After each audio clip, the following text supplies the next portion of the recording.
Through it. Well, let's talk politics.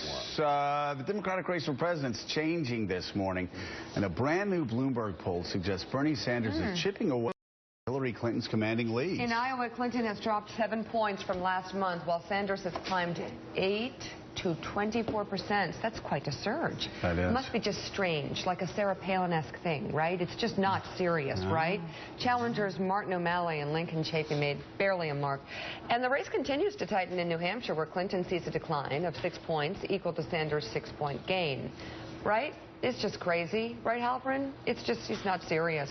No one takes him seriously. Well, the way I look at it is a lot like Pat Buchanan and George Herbert Walker Bush in '92. Those sound like serious candidates. Bernie Sanders is still a long way from threatening to beat her in the nomination. But in these two states here, we polled Iowa and New Hampshire simultaneously.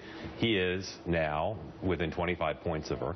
And he may not beat her, but he can create a lot of trouble for her. He can extend the nomination fight. He can make her pull her further to the left. And what's interesting about these polls is in these two states where obviously the voters are paying the most close attention, he's a lot closer than he is nationally.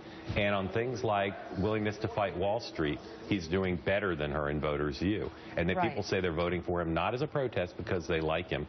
And, you know, the Clinton people can laugh off the poll and say we're still way ahead. But if on a primary night, caucus night, he got a quarter of the vote, that'd be trouble for her. I don't think the Clinton people are laughing it off. I think they'll look. I don't think they are at this point, I think they'll look at the effectiveness of his message, and they'll work on their own, which is exactly what should be happening. I think the media laughs him off. I shouldn't say laugh it off, but they're spinning expectations and saying, well, if she got 50% of the vote, that'd be good enough. But this shows that he has grown, obviously, a lot, but also that voters like him for a reason. He's doing better with men than she is, than he is with women, and he is seen as a credible person.